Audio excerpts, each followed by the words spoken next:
അസ്സലാമു അലൈക്കും വറഹ്മത്തുള്ളാഹി വബറകാതുഹു. പ്രിയപ്പെട്ട സഹോദര സഹോദരിമാരെ, ഈ വിനീതൻ ഒരു വാർത്ത കണ്ടു. ആ വാർത്തയുടെ താഴ്ഭാഗത്ത് വന്നിരിക്കുന്ന ഒരു കമന്റ് അത് വായിച്ചു നോക്കിയപ്പോൾ അത്യാവശ്യം കൗതുകം തോന്നി. അതോടൊപ്പം തന്നെ വലിയ ഒരു ചിന്തനീയമായ ഒരു കമൻ്റാണ് എന്ന് തോന്നിപ്പോയത്. അത് നിങ്ങളുമായി ഷെയർ ചെയ്യാൻ വേണ്ടിയിട്ടാണ് ഇപ്പോൾ ഈ വീഡിയോയിൽ നിങ്ങളുടെ മുന്നിൽ വരുന്നത്. പ്രിയപ്പെട്ടവരെ, ഇനിയും സഹിക്കാൻ വയ്യ. പ്രതിഷേധവുമായി യുവാക്കൾ ഇന്ത്യ ഗേറ്റിൻ്റെ മുന്നിൽ തടിച്ചുകൂടി. പോലീസ് ഉദ്യോഗസ്ഥന്മാർ ബാരിക്കേഡൊക്കെ വച്ചു, അവരെ തടഞ്ഞു വച്ചിരിക്കുകയാണ്. അവിടെ വലിയ പ്രതിഷേധം. അവിടെ കേവലം ഏതെങ്കിലും ഒരു പാർട്ടിയല്ല, പിന്നെ സാമൂഹ്യ മാധ്യമങ്ങളുടെ വലിയൊരു സംഘം, വലിയൊരു സംഗമം തന്നെ അവിടെ പ്രതിഷേധമായി കൂടുന്നുണ്ട്. മാത്രമല്ല, യൂണിവേഴ്സിറ്റിയിലെ സ്റ്റുഡൻസായ സ്ത്രീകളും പുരുഷന്മാരും ആൺകുട്ടികളും പെൺകുട്ടികളും എല്ലാവരും കൂടെ അവിടെ പ്രതിഷേധവുമായി. സാധാരണ പ്രതിഷേധങ്ങൾ നടക്കാത്ത ഒരു സ്പേസാണ് ഇന്ത്യ ഗേറ്റ്. അതൊരു ഹൃദയഭാഗമാണ്. അവിടെയാണ് ഈ വലിയ ജനാവലിയിൽ വലിയ സംഘം അവിടെ പ്രതിഷേധവുമായി വന്നു നിൽക്കുന്നത് എന്ന് നമ്മൾ കാണുകയാണ്. എന്താ പ്രതിഷേധം? ആദ്യം മാറ്റർ എന്താണെന്ന് നമുക്ക് നോക്കാം, എന്നിട്ട് കമൻറ്റിലേക്ക് നമുക്ക് വരാം. എന്താ മാറ്റർ?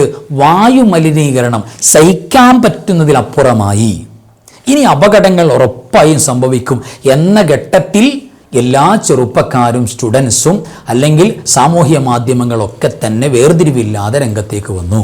പച്ച റോട്ടിൽ, അതും ഇന്ത്യ ഗേറ്റിൻ്റെ അടയാളത്തിൻ്റെ ചാരത്ത് വന്ന് പ്രതിഷേധം. വിഷയം ഇതാണ്, വായു മലിനീകരണം സഹിക്കാൻ പറ്റുന്നതിലപ്പുറമാണ്. അതായത് അവിടുത്തെ വായു നിലവാരത്തിൻ്റെ ഗുണം 300ൻ്റെ മുകളിലേക്ക് കടന്നുപോയി. 0 മുതൽ 50 നിൽക്കുമ്പോഴാണ് തീർച്ചയായും മനുഷ്യന് അത് ആരോഗ്യപരമായി അതിനെ വായുവിന് ഉപയോഗിക്കാൻ പറ്റുന്നത്. പക്ഷെ അതും അതിൻ്റെ അവസ്ഥകളും അതിൻ്റെ പരിധികളും കടന്നുപോയി 300ൻ്റെ മുകളിൽ പോയി. അതായത് വലിയ അപകടങ്ങൾ. ഇതേപോലെ സമാനമായി കഴിഞ്ഞ വർഷവും ഇത്തരം വായു മലിനീകരണ പ്രയാസങ്ങൾ ഉണ്ടായപ്പോൾ പിന്നെ ഒരുപാട് പേർക്ക് രോഗങ്ങൾ വരുന്നു എന്ന് മാത്രമല്ല, മരണങ്ങൾ പോലും റിപ്പോർട്ട് ചെയ്യുന്നു എന്ന് മാധ്യമങ്ങൾ പറയണം, എൻ്റെ വകയല്ല. ന്യൂസുകൾ ചർച്ചയാക്കുന്ന വിഷയമാണ് ഞാൻ പറയുന്നത്. അപ്പോൾ അങ്ങനെ മരണങ്ങൾ പോലും സംഭവിക്കുന്നതായി റിപ്പോർട്ട് ചെയ്യപ്പെടുന്നുണ്ട്. അപ്പോൾ ആരോഗ്യം തകരുമെന്ന കാര്യം ഉറപ്പാണ്. അതുകൊണ്ട് തീർച്ചയായും ഔദ്യോഗികമായി ഇതിൻ്റെ ഭരണാധികാരികൾ, സർക്കാർ നിർബന്ധമായിട്ടും ഇതിൽ ഇടപെടണം. ഈ പ്രശ്നം പരിഹരിക്കണം, ഈ മലിനീകരണത്തിൽ നിന്ന് സലാമത്ത് ഉണ്ടാക്കണം, രക്ഷയുണ്ടാക്കണം എന്നൊക്കെ പറഞ്ഞിട്ടാണ് ഈ പറയുന്ന വലിയ ജനക്കൂട്ടം, പ്രത്യേകിച്ച് സർവകലാശാലയിലെ വിദ്യാർത്ഥിനികളടക്കം തെരുവിലിറങ്ങി ഇന്ത്യ ഗേറ്റിൻ്റെ ചാരത്ത് സാധാരണ പതിവില്ലാത്ത പ്രതിഷേധത്തിൻ്റെ സ്പേസിൽ വന്നു നിൽക്കുന്നത്. ആ പ്രതിഷേധം ഇതിനെപ്പോൾ പരിഹാരം കാണും? അതുവരെ തുടർന്നുകൊണ്ടിരിക്കുമെന്നാണ് അവർ പറയുന്നത്. അപ്പോൾ ഗവൺമെൻറ് ഇതിനെ പരിഗണിക്കണം, അവിടുത്തെ പ്രശ്നത്തെ പരിഗണിക്കണം. അവിടെ നമ്മുടെ ഗവൺമെൻറ് കൃത്രിമ മഴ പെയ്യിപ്പിക്കാൻ വേണ്ടി ഇതിനു മുമ്പ് ശ്രമിക്കുകയും കോടികൾ അതിനു വേണ്ടി ചെലവഴിച്ചു, കൃത്രിമ മഴ പെയ്യിപ്പിക്കാൻ വേണ്ടിയിട്ട്. എന്നിട്ട് അത് പാളിപ്പോയി, മഴ പെയ്തില്ല, ആ ക്യാഷ് നഷ്ടമായി പോയെന്നല്ലാതെ അത് ചെയ്യിപ്പിക്കാൻ സാധിച്ചില്ല. അപ്പോൾ അങ്ങനെയുള്ള പരാജയങ്ങൾ ഏറ്റുവാങ്ങിക്കൊണ്ടിരിക്കുകയാണ്. അപ്പോൾ ഈ വലിയ വായു മലിനീകരണ പ്രശ്നം, ഞങ്ങളുടെ ജീവന് വെല്ലുവിളിയാകുന്ന പ്രശ്നം ഇവിടെ വന്നിരിക്കുകയാണ്.